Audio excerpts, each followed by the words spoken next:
మీ పిల్లలు ఇంటర్మీడియట్ మరియు ఎంసెట్ చదువుతూ సబ్జెక్ట్స్లో కన్ఫ్యూజ్ అవుతున్నారా? కాన్ఫిడెన్స్ లెవెల్ తక్కువగా ఉందా? రిపీటెడ్ మిస్టేక్స్ చేస్తున్నారా? అయితే మీకోసమే ఉంది Rise app.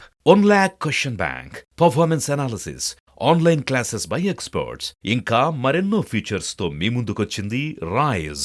Rise, the perfect guide.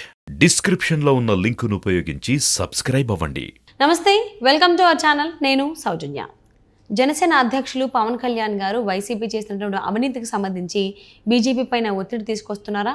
అందుకనే లేఖ రాశారా ఆయన? ఈ అంశానికి సంబంధించి మనతో మాట్లాడడానికి, వారి విశ్లేషణ మనతో పంచుకోవడానికి ఈరోజు మనతో పాటు ఉన్నారు సీనియర్ జర్నలిస్ట్ జగదేవ్ ఉన్నారు. వారితో మాట్లాడదాం. నమస్తే అండి. నమస్తే. అంటే వైసీపీ చేస్తున్న అవినీతికి సంబంధించి బీజేపీ పైన ఒత్తిడి తీసుకొస్తున్నారు పవన్ కళ్యాణ్ గారు అని టాక్ వినిపిస్తోంది. అందుకనే ఆయన వైసీపీ అవినీతికి సంబంధించి లేఖ కూడా రాశారు ప్రధాని మోదీకి అని టాక్ వినిపిస్తోంది. ఇది ఎంతవరకు వాస్తవం? ఈయన లేఖ రాశారు కాబట్టి మోదీ దీని మీద యాక్షన్ తీసుకుంటారని అనుకోవచ్చా? అంటే లేఖ రాసే వరకు తెచ్చుకున్నారు బీజేపీ వాళ్ళని నా అభిప్రాయం. ఎందుకంటే పవన్ కళ్యాణ్ గారు మొదటి నుంచి చెప్పుకొచ్చేది ఏంటంటే, సెంట్రల్లో ఉన్న ప్రభుత్వం కానీ బీజేపీ వాళ్ళు కానీ ఇక్కడ పరిస్థితులు కానీ ఆంధ్రాలో ఉన్న సిచ్యువేషన్స్ గమనించక కాదు, గమనిస్తూనే ఉంటారు, చూస్తూ ఉంటారు. బట్ వాళ్ళు ఎప్పుడు ఏది చేయాలో వాళ్ళు చేస్తారని అనుకుంటున్నాను. బట్ అందుకే నేను ఎప్పుడు వాళ్ళకి తెలియజెప్పాలనుకోలేదు అని చాలా సందర్భాలు చెప్పారు. ఎస్పెషల్లీ చంద్రబాబు గారు అరెస్ట్ అయిన తర్వాత బయటకు వచ్చి ములాఖత్ అయ్యి బయటకు వచ్చి ప్రెస్ మీట్లో కూడా అదే చెప్పారు. సో ఇదిలా ఉంటే తెలంగాణ ఎన్నికల సమయంలో కూడా బీజేపీతో పాటు జత కలిశారు పవన్ కళ్యాణ్. బట్ ఇష్టం ఉందా లేదా విషయం పక్కన పెడితే అయిష్టంగానో మొత్తానికి కొన్ని అవసరాల కోసమనో మొత్తానికి జత కట్టారు. జత కట్టిన తర్వాత మోడీ గారి సభలో కూడా పవన్ కళ్యాణ్ గారు పక్క సీట్లోనూ కూర్చోవడం, మోదీ గారు కూడా సభా వేదిక సాక్షిగా మేరా సాత్ పవన్ హే అని అన్నట్టు కూడా, నాతో పవన్ కళ్యాణ్ ఉన్నారు ఈరోజు స్టేజ్ మీద అన్నట్టు కూడా ఆయన పొగుడుతూ కూడా మాట్లాడారు. సో అక్కడ అర్థమవుతుంది మనకి, అంటే బీజేపీ పెద్దలతో కానీ ప్రధానమంత్రి మోదీ గారితో కానీ ఎంతవరకు పవన్ కళ్యాణ్ గారికి ఆ ఇన్ఫ్లుయెన్స్ సయోధ్య ఉన్నది అనేది. అయితే ఇది సరే, ఆంధ్రాలో చాలా జరుగుతున్నాయి. దేవాలయాల మీద దాడి జరిగినప్పుడు కానీ, రకరకాల ఇవి కానీ, కొన్ని స్కాముల విషయంలో కానీ, ఇప్పుడు లిక్కర్ స్కామ్ కానీ, తర్వాత ఇసుక ర్యాంపుల స్కామ్ కానీ, ఇవన్నీ జరుగుతున్నప్పుడు కూడా పురంధేశ్వరి లాంటి వాళ్ళు కూడా లేఖ రాయడం, అధిష్టానానికి ఇన్ఫామ్ చేయడం గట్రా జరిగాయి. బట్ చర్యలుగా కానీ ఎక్కడ కనపడలేదు. అట్లీస్ట్ ఒక ఎంక్వైరీ అని కానీ, ఇన్వెస్టిగేషన్ కోసం కానీ, లేదా కొన్ని రకాల సిబిఐ అలాంటి వాళ్ళని ఉపయోగించుకునేదో చేయడం కానీ ఏం జరగలేదు. అయితే ఇప్పుడు ఎప్పుడైతే తెలంగాణ ఎన్నికలు పొత్తు పెట్టుకున్నారో, ఇప్పుడు ఆంధ్రాలో కూడా పొత్తు పెట్టుకుంటారనే వార్తలు వినిపిస్తున్న నేపథ్యంలో మరి ఖచ్చితంగా ఏదో ఒకటి తేల్చుకోవాలి కదా. ఇంత ఆంధ్రాని విడగొట్టి అన్యాయం చేసింది కాంగ్రెస్ అయితే, తర్వాత స్పెషల్ స్టేటస్, స్పెషల్ ప్యాకేజీలో ఏదో ప్రకటించి ఏదో ఆదుకోవాల్సిన బీజేపీ అది కూడా ఏం తాత్సారం చేస్తుందిగా. సో ఇప్పటికైనా నేను స్పందించి లెటర్ రాయి ఆయన వాళ్ళ మీద పరోక్షంగా, అంటే చిన్న స్థాయి యుద్ధాన్ని ప్రకటించకపోతే బీజేపీ వాళ్ళు ఎప్పటికీ స్పందించరు. వాళ్ళ కాన్సెప్ట్ ఏంటి? రాష్ట్రంలో ఎవరెవరు కొట్టుకు చావండి, మాకు ఏ గవర్నమెంట్ వస్తే ఆ గవర్నమెంట్ మాకు మద్దతు ఇస్తే సెంట్రల్లో మాకు అది చాలు. వాళ్ళకి సెంట్రల్ గవర్నమెంట్లో అక్కడ ఢిల్లీ పీఠం మెయిన్ తప్ప రాష్ట్రాల్లో పీఠం గురించి వాళ్ళకి అవసరం లేదు. అలా అని బహుశా అదే ఉద్దేశం అయిండొచ్చు అని అనుకుంటున్నాను. సో ఇంతకీ రెస్పాండ్ అవ్వట్లేదు, ఇంకా లాభం లేదు. రేపు ఆంధ్రాలో కూడా మళ్ళీ పొత్తులు అంటున్నారు. పొత్తులు అంటే బీజేపీతో కలిస్తే, ఆల్రెడీ జనసేన టీడీపీతో ఉంది కాబట్టి మళ్ళీ బీజేపీతో కలిస్తే అదొక మైనస్ అవుతుంది తప్ప ప్లస్ అవ్వదు. ఎందుకంటే కాంగ్రెస్కి ఎలాగైతే ఆంధ్ర ప్రజలు బుద్ధి చెప్పారో, బీజేపీకి కూడా ఈసారి ఆ అవకాశం లేకుండా అయిపోయింది. ఎందుకంటే స్పెషల్ ప్యాకేజీలు కానీ, స్పెషల్ స్టేటస్ కానీ ఏమీ ఇవ్వట్లేదు. అక్కడ జరిగే అన్యాయాల గురించి కూడా ఏం పట్టించుకోవట్లేదు అని కూడా ఒక టాక్ ఉంది. సో ఇప్పుడు బహిరంగ ఒక లేఖ రాశారు. ఏంటంటే ఒక 5 పేజీల లేఖ కూడా రాశారట.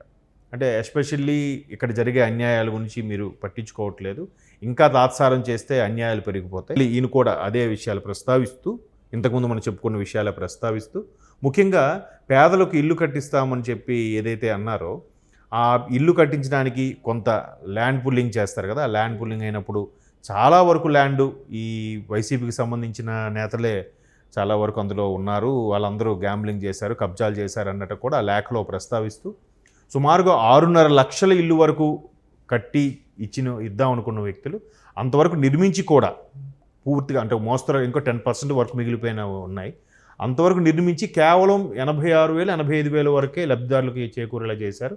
అందులో కూడా మళ్ళీ లొసుగులు ఉన్నాయి. దాని అంతటితో ఎప్పటికీ మాకు తాళాలు హ్యాండ్ ఓవర్ చేస్తారన్నట్టుగా లబ్ధిదారులు ఉన్నారు.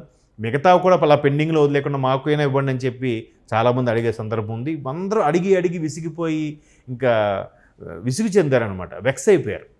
అంటే ఈ దసరాకి ఇస్తాం, సంక్రాంతి తర్వాత ఇస్తాం, ఉగాది తర్వాత ఇస్తాం, ఇలా టాపిక్లు ఇలా డ్రాగ్ చేయడం ప్రతిదీ కూడా వాళ్ళకి బిల్స్, కాంట్రాక్టర్ బిల్స్ అవనివ్వండి, ఒక పథకాలు అవనివ్వండి, ప్రాజెక్టులు అవని కూడా అన్నీ ఇట్లా తాత్సారం చేయడం, వీటన్నిటిని మెన్షన్ చేస్తూ వీళ్ళ విషయాలు మీరు ఖచ్చితంగా చర్య తీసుకోవాలి, ఇన్ని రోజులు ఇంకా ఎందుకు అని రాశారు. ఒకవేళ రాయడం కూడా మంచిదైంది, ఎందుకంటే రాయడం వల్ల రేపొద్దున బీజేపీ మళ్ళీ పవన్ కళ్యాణ్ ఉపయోగించుకోవాలని చూసినా, లేదా పవన్ కళ్యాణ్తో జత కట్టాలని చూసినా ఇబ్బందిగా ఉంటుంది కదా. మేము గతంలో నేను చెప్పిన వాటికి మీరు ఇంతవరకు రెస్పాండ్ అవ్వలేదు, సో మీరు చెప్పిన దానికి మేమేమో రెస్పాండ్ అవుతాం అన్నట్టు కూడా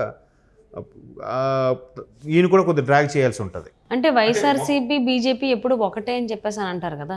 ఇప్పుడు పవన్ కళ్యాణ్ అడిగారని చెప్పేసి అని వైసీపీ మీద బీజేపీ వాళ్ళు రియాక్ట్ అవుతారని చెప్పేసి ఆయన స్పందిస్తారు అవినీతికి సంబంధించి అని చెప్పి అని అనుకోవచ్చు అంటారా? ఇప్పుడు వైసీపీ బీజేపీ ఒకటే ఎందుకు అంటే, చాలా సందర్భాల్లో ఆంధ్రాలో దేవాలయాలకి కొన్ని అన్యాయం జరిగినప్పుడు, ఆ దేవాలయాల మీద దాడులు జరిగినప్పుడు, ఎస్పెషలీ రామ్ తీర్థాలు, అక్కడ దేవుని విగ్రహం చాలా ఇబ్బందులు అయినప్పుడు అప్పుడు కూడా బీజేపీ కానీ దానికి సంబంధించిన కొన్ని శక్తులు కానీ ఎక్కడ స్పందించిన దాఖలాలు లేవు. ఎందుకు ఇలాగా ఎక్కడైనా పర్టికులర్గా కొన్ని మతపరమైన విషయాలు వచ్చేటప్పుడు బీజేపీ చాలా ఎఫెక్టివ్గా స్పందిస్తుంది, చాలా ఇదిగా నిలబడుతుంది కదా అండగా, అలాంటిది ఎందుకు అండగా నిలబడట్లేదు అనే దీని మీద మొదటి నుంచి దుమారం ఉంది. బట్ అలాగ నాంచుతూ వచ్చారు. ఇప్పుడు ఆల్రెడీ ఎలక్షన్స్ ముందు కాబట్టి ఇప్పుడైనా తేల్చుకోకపోతే, ఇప్పటికైనా బీజేపీ వాళ్ళు స్పందించకపోతే ఇకపై బీజేపీతో ఎవరు జతకట్టడానికి కూడా ఇష్టపడరు. ఇక్కడ పవన్ కళ్యాణ్ గారు ఆ విషయం కూడా ప్రస్తావించినట్టుగా అనుకుంటున్నారు. ఏంటంటే బహిరంగ లేఖ మనకు పూర్తి స్థాయిలో రిలీజ్ అయితే కానీ చెప్పలేం, బట్ కొన్ని అంశాలు అయితే స్వయంగా ఆయనే చెప్పడం జరిగింది. ఇసుక ర్యాంపు నుంచి కానీ, లిక్కర్ స్కామ్ కానీ, ఎస్పెషల్లీ ఈ భూ దందాలు, పేదల ఇండ్లు నిర్మాణం కోసం